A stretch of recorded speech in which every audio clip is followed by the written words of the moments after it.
Parents, don't ignore this warning before sending your daughter to boarding school. If I had trusted the heavy feeling in my chest that summer, my daughter would never have learned what betrayal feels like at 15. Stick with me while I share my story, and if it touches you, don't forget to support our channel by hitting that subscribe button, dropping a like, and sharing it with the people you care about. My name is Alara Whitmore. I live in Ohio with my husband, Callan, and our only daughter, Tamsin. Tamsin has always been quiet, thoughtful, and deeply passionate about her violin. Music was her world. When she received a scholarship to Redwood Hollow Academy, a prestigious boarding school in Vermont, it felt like a dream come true.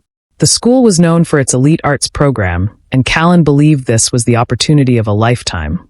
But from the moment we stepped onto campus, something felt wrong to me. The buildings were beautiful, the lawns perfectly trimmed, and the staff polite, too polite. The headmistress, Dr. Morel Corvin, welcomed us with a confident smile that never quite reached her eyes. She spoke mostly to Callan, praising his support of education and asking about his career. I noticed how easily they talked, like they had known each other longer than a first meeting. Tamsin squeezed my hand during the tour. When I asked her if she was okay, she nodded, but her smile looked forced. Callan brushed off my concerns and said I was being emotional. He reminded me that this school would shape her future. The night we left her there, she stood straight and brave. She didn't cry. The first few weeks felt normal. Tamsin called every Sunday evening, just like the school rules allowed. At first, she sounded excited. She talked about her music classes and how serious the teachers were. She mentioned her roommate, Brinley Archer, a confident girl from a wealthy family. Brinley seemed friendly, but there was something sharp in the way Tamsin described her, like she was trying too hard to sound positive. Then the calls became shorter. Instead of talking about music, Tamsin would pause for long seconds before answering my questions. She said the schedule was strict. She said the dorm supervisor, Ms. Lorraine Kessler, was very serious about discipline. When I asked if she had made friends, she changed the subject. Her letters changed too. They used to be full of details about rehearsals and dreams of performing on big stages. Now they were short and careful. One letter mentioned that she had been selected for private mentorship sessions with Dr. Corvin. It was supposed to be an honor, but the way she wrote about it felt strange. She said the sessions were intense, and that Dr. Corvin expected perfection. At home, Callan seemed proud. He said this pressure would make Tamsin stronger. Whenever I questioned the school's methods, he told me to relax. He said I was imagining problems because I missed her. One evening, I asked if he had spoken to anyone at the school recently. He hesitated before answering. It was quick, but I noticed. The last letter I received that month ended with a sentence that made my heart drop. Mom, how do you know when someone you trust isn't safe? I couldn't ignore that question. I told Callan I was going to visit Tamsin, even though it wasn't a scheduled weekend. He said I was overreacting, but I drove to Vermont anyway. When I saw her standing outside the dorm building, my heart sank. She looked thinner. Her shoulders were tight, like she was carrying something heavy. She hugged me, but it wasn't the warm, excited hug I expected. It felt careful. We went to a small cafe near campus. At first, she kept saying everything was fine. But when I asked about Brinley, her eyes filled with tears. Brinley had started small rumors, telling other girls that Tamsin thought she was better than them. She would accidentally move Tamsin's things or make jokes that didn't sound like jokes at all. Slowly, the other girls stopped sitting with her. Then there were the private meetings with Dr. Corvin. Tamsin said the headmistress criticized her constantly. She said her playing lacked depth, and her attitude lacked gratitude. If she tried to explain herself, Dr. Corvin would say she was being defensive, that I asked why she hadn't told us sooner. She looked down and whispered, Dad said this school would fix me. Fix her? Later that day, I stopped by the administration office without telling Tamsin. Through a half-open door, I heard someone mention Callan's name. A staff member said something about a donor advisory board. My stomach turned.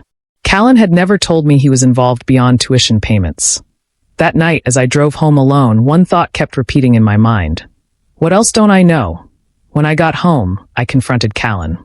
I told him what I saw, what I heard, and how different Tamsin seemed. He didn't react the way I expected. Instead of concern, he looked annoyed that he said boarding school was supposed to be hard. He said challenges build character. When I mentioned the rumors and isolation, He shrugged and said teenage girls can be dramatic, that he insisted that Dr. Corvin was highly respected and wouldn't target a student without reason. A few days later, I received an email from the school. It said Tamsin was under academic review for possible plagiarism in a music theory assignment. I knew my daughter. She would never cheat. When I called her, she sounded scared. She said Brinley had borrowed her notes the night before the assignment was due. The school scheduled a formal meeting. Callan attended virtually.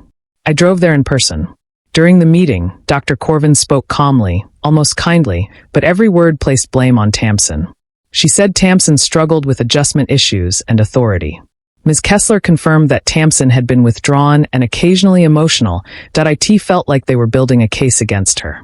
When I defended her, Dr. Corvin suggested that overprotective parenting might be contributing to the problem. Callan stayed quiet for most of it. When he finally spoke, he said he trusted the school's judgment. That was the moment something inside me shifted, that it wasn't just the school I was fighting anymore, it was my own husband. And for the first time, I felt completely alone. That night, I couldn't sleep. Callan had fallen asleep quickly, like nothing serious was happening. I sat in the living room replaying every moment from the meeting. The way Dr. Corvin spoke. The way Callan avoided looking at me on the screen. The next morning, while Callan was in the shower, I used his laptop. I wasn't proud of it, but I needed answers. I opened his email, and what I found made my hands shake. There were dozens of messages between him and Dr. Corvin going back years. Not months, years. Long before Tamsin ever applied to Redwood Hollow. The tone wasn't professional. It was personal, friendly. Intimate in a way that crossed boundaries. In one email, Callan had written, "I trust you to help shape her. She needs structure." In another, Dr. Corvin replied, "I'll make sure she learns exactly what she needs." My chest tightened as I kept reading. He had donated a large amount of money to the school the same year Tamsin was accepted. Not just for education, but for a new art swing project led by Dr. Corvin. This wasn't just about opportunity, that he had pushed our daughter into that school to stay close to another woman. And worse, it felt like Dr. Corvin was using Tamsin to keep control over him. The criticism, the pressure, the isolation, it wasn't random. When I confronted Callan that evening, he didn't deny it. He said it had been emotional, not physical. He said it just happened. He claimed he thought the school would be good for Tamsin anyway. I looked at him and realized something devastating, that he didn't protect his daughter, that he sacrificed her. Everything moved fast after that. A week later, the school called again. This time, they said Tamsin had been involved in a physical incident. Brinley claimed that Tamsin shoved her during an argument in the dorm hallway. Tamsin insisted it wasn't true. She said Brinley cornered her, whispered something cruel about our family, and when Tamsin tried to walk away, Brinley pretended to stumble and fall. The school treated it like a serious offense. They scheduled a disciplinary hearing that could lead to suspension. I drove back immediately. Tamsin looked exhausted, like she hadn't slept. She kept apologizing to me, even though she hadn't done anything wrong. That broke me more than anything. The hearing was closed. No other students allowed. Just staff members, Dr. Corvin, and us. Brinley cried on command. She described Tamsin as unstable and aggressive. Ms. Kessler said she had noticed emotional volatility in Tamsin over the past months. It felt rehearsed. When it was Callan's turn to speak, he said he was disappointed in Tamsin's behavior and trusted the school to handle it properly. I stared at him in disbelief. After the meeting, I stopped arguing. I stopped begging. Something inside me became cold and focused. If they wanted to build a case against my daughter, I would build one against them. That evening, I quietly called a former music instructor whose name I had found in an old school brochure. She had left Redwood Hollow 2 years ago. When I asked why, she paused before answering. "You're not the first parent to call me," she said. And that was when I understood. This wasn't just happening to Tamsin. The former instructor agreed to meet me in person. Her name was Keaton Vale. We sat in a quiet diner off the highway, far from campus. She looked nervous, like she was still afraid of something. She told me she had seen this pattern before. Certain students would suddenly become problematic after conflicts with influential families. Complaints would disappear. Teachers who questioned decisions were pushed out. Keaton said she had raised concerns about favoritism and was warned to stay in her lane. When she refused, her contract was not renewed. I felt both angry and sick. Tamsin wasn't being singled out by accident. Brinley's family had funded a new science building 2 years earlier. Money seemed to decide who was protected and who wasn't. Keaton also mentioned something else. Scholarship funds weren't always used as promised. Some were redirected into special projects without clear explanation. I remembered the emails between Callan and Dr. Corvin about the arts wing. That night, I contacted a lawyer named Jasper Thorne. I didn't tell Callan. I shared everything, the emails, the hearing notes, the accusations. Jasper listened carefully. He said we would need proof, not just suspicions. So I started collecting everything. Copies of school emails, letters from Tamsin, notes from meetings.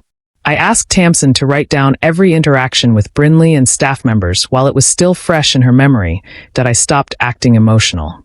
I became organized. When Callan asked why I seemed so calm, I told him I was tired of fighting. What I didn't tell him was that I had stopped fighting blindly. Now I was preparing. Jasper moved carefully. He sent a formal letter to Redwood Hollow requesting documentation about the plagiarism claim, the disciplinary report, and how scholarship funds were managed. The tone was professional but firm. Within days, the school's attitude shifted. Instead of confident emails, we received short, cautious replies. The Board of Trustees announced they would conduct an internal review. For the first time, Dr. Corvin stopped speaking directly to me. At school, small cracks began to show. 2 students quietly approached Tamsin and admitted they had seen Brinley provoke her before the hallway incident.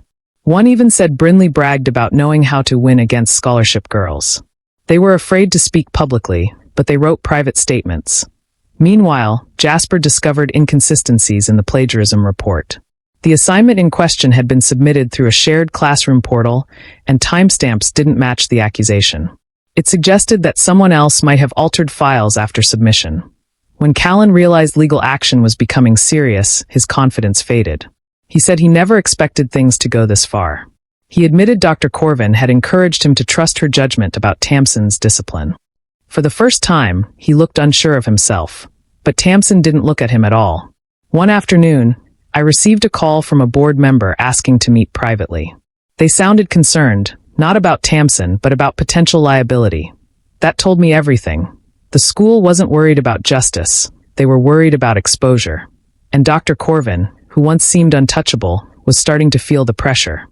The board meeting was held behind closed doors. Jasper came with me. Callan was invited too, but he sat quietly, like a man realizing he had built something that was now falling apart. The trustees asked careful questions. They reviewed financial documents and disciplinary records. Jasper presented the timeline clearly. The plagiarism accusation, the hallway incident, the private mentorship sessions, and the donation linked to the Arts Wing project. Then he showed the email history between Callan and Dr. Corvin. The room changed. One trustee asked why a donor's daughter had been placed under such intense scrutiny without proper documentation. Another questioned why certain complaints from staff had never been formally recorded. Within a week, the school announced that Dr. Corvin would be stepping down due to personal reasons. It was quiet, controlled. No dramatic statement. But everyone inside the school understood what it meant. Brinley was suddenly transferred to another institution. No explanation given. Tamsin was cleared of plagiarism. The disciplinary note was removed from her record. The school offered to let her stay under new leadership. But the damage was already done. Callan tried to apologize. He said he had been blinded by ego and admiration. He claimed he never meant to hurt anyone. Tamsin listened, then calmly said she didn't want to stay there. She packed her violin herself. As we drove away from Redwood Hollow for the last time, she didn't look back. And neither did I. Do you want me to continue with the final outline? Yes, we filed for divorce 3 months later. There was no dramatic fight at the end. Just quiet acceptance that trust, once broken that deeply, doesn't return the same way. Callan moved into a small apartment downtown. He tried to call Tamsin often, but she kept the conversations short. She wasn't angry anymore. She was distant. That hurt him more than shouting ever could. Tamsin enrolled in a local arts conservatory near our home. It wasn't famous. It didn't have grand buildings or wealthy donors. But it had teachers who listened. The first time I watched her perform there, her hands were steady again. The music sounded alive, not pressured. Therapy helped too. Slowly, she began to speak openly about how small she had felt at Redwood Hollow. How she started to believe she was the problem. How betrayal from someone inside your own family feels worse than cruelty from strangers. That was the hardest part for me to hear. Boarding schools are not all bad. Structure is not always harmful. Opportunity is not the enemy. But blind trust is that if your child's voice changes, if their spark dims, if your instincts whisper that something isn't right, listen to it. Prestige means nothing if your child feels unsafe. No reputation is worth their peace. I ignored my first warning because I wanted to believe everything was fine. I will never ignore that feeling again. And if sharing this story helps even one parent pause, ask harder questions, or protect their child more fiercely, then at least something good came out of our pain.